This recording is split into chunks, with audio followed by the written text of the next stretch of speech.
Let me introduce. So Stephen Wall is head of a company called Mosaic, which is specialized on connecting web management companies and startups, both in the area of whatever the startup wealth management industry is, and also partly on cybersecurity. So he's going to give an overview of innovation and how that applies to wealth management, and in particular with cybersecurity aspect of it.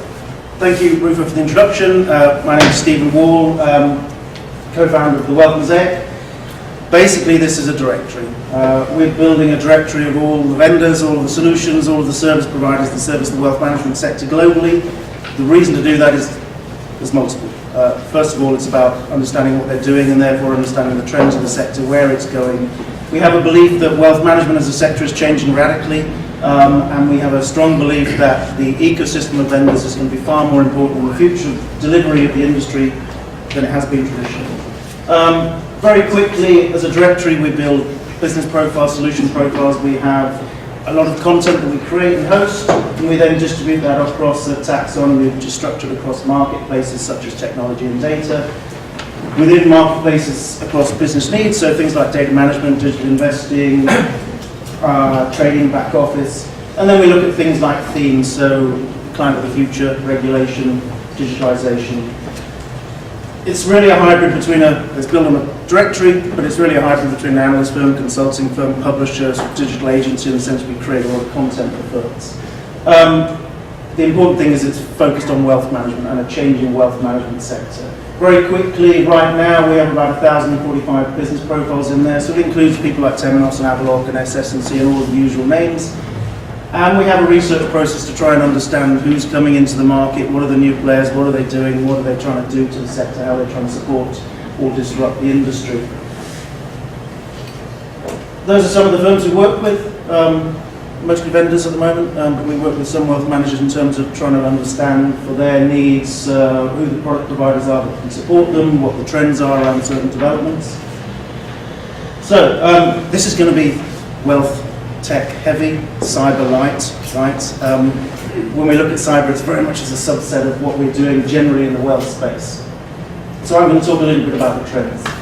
I was an industry analyst writing research about this stuff, now building a directory to try and build a better engine to understand it.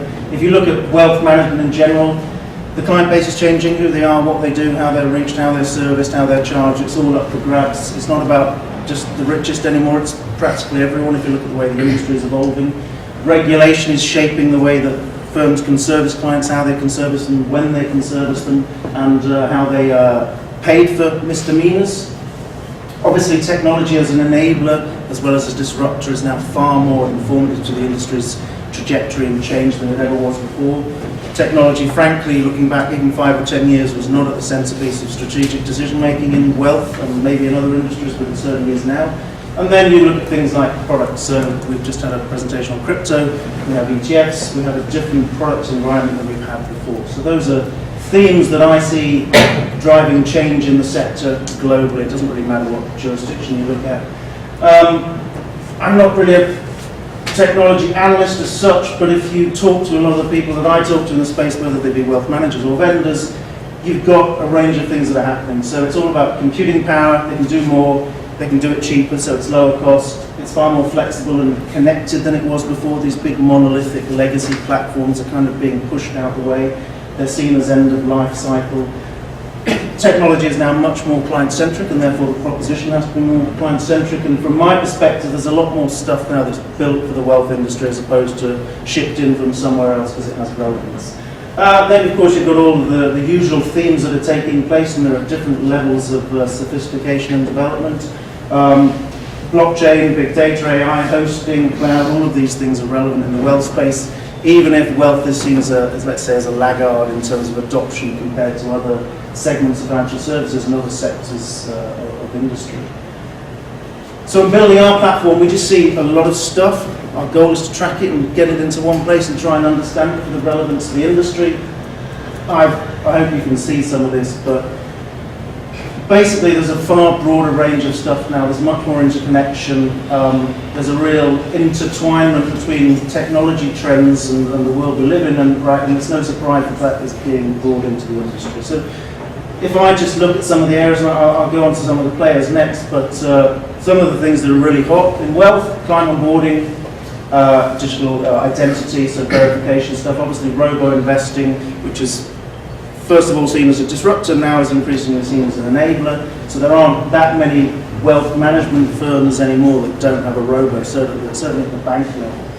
Things like client prospecting, business intelligence, investment platforms. So if historically this sector was built on Excel, right, and that's still the dominant tool, if it was about portfolio management and core banking systems, those are kind of the boring old stuff. There's now a mass of things that are really digging deep and being really focused on wealth and a particular outcome, whether it be for the client or for the business.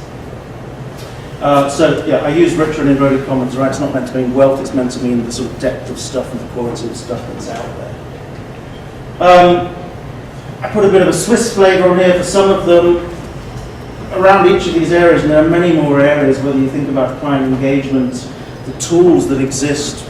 You know, this is an industry dominated by personal relationships, apparently. Apparently that was the level of personalisation that was delivered. So it's a relationship manager, client advisor.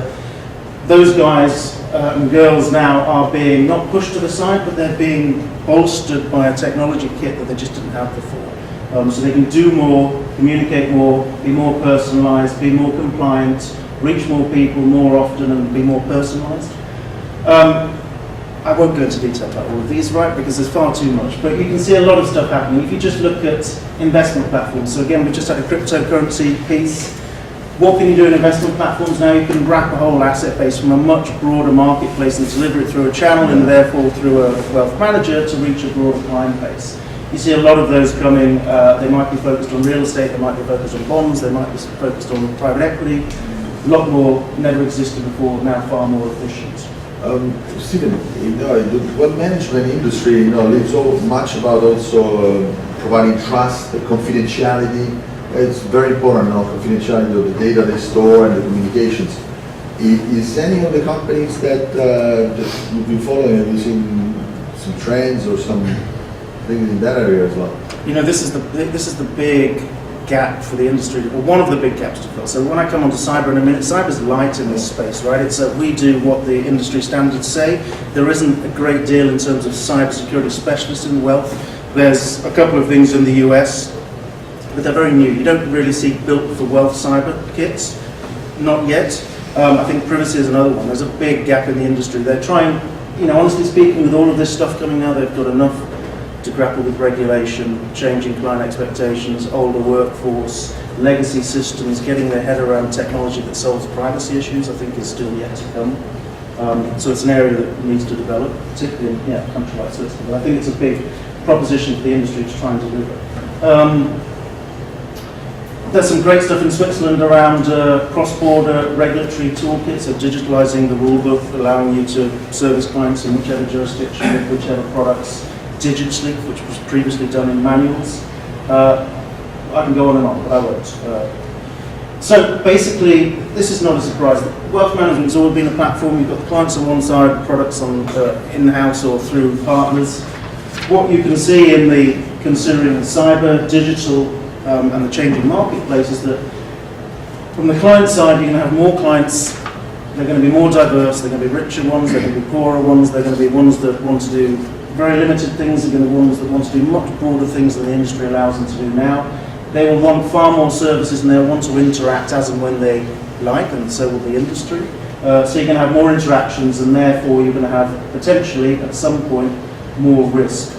On the vendor side, you're going to have far more providers, very specialist tools, very specialist services running through the wealth management platform as a distribution model. So you can look at it like Amazon, right? So I'm selling real estate and I want to reach a high net worth client, so I plug it into a platform to a private bank. It distributes to all of their clients. You can see that model coming. I think the one thing they haven't really thought about in great detail is the cyber risk element of it. As I say, I don't really see a great deal happening other than the usual stuff when it comes to cyber. I knew I was coming here, so I sort of dropped a line to a few people I knew in the space, and really, this is what they came back with. So, layered-based model, multiple defenses, ability to swap in and out. Non-tech in this space is seen as critical, more dangerous than the tech element, so the human risk. Strong basics, so there's really nothing surprising there. Increasing use of behavioral biometrics, all the usual stuff through digital channels. There's an interesting thing about the two camps, but I think the biggest piece in here is the final bullet point. This is a market made up of many thousands of small firms. The big boys might be protected and might be able to spend money to get themselves out of whatever sticky situations, and they can engage with tech and they can understand it, they can build it into their infrastructure. Small firms, family offices, external asset managers, IFAs, whatever you want to call them, they're basically screwed. They have no resource, no time, no knowledge to be able to do anything in this space. They're playing a big risk. The final point, what I would say, is having spoken to firms on cyber from a tech perspective, the personal client element is forgotten. No client ever gets training from their wealth manager as to how to deal with the cyber risk they face. So they're given tools, they might be giving a bit of an insight as to how to use those tools. Even at the wealthiest level, they get no training as to behavioural risks that they face with their day-to-day activity, which is a big issue when you come to what you So we will have, next we will have one manager, so we'll see to what extent now yeah, exactly. they give some training or any actually in the follow-up panel. So if there's, maybe we're a little bit late with the schedule, so if there's one quick question from the audience and then a quick answer.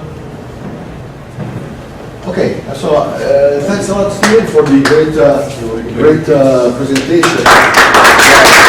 Very informative, and I think we are very lucky to have someone like Steven, which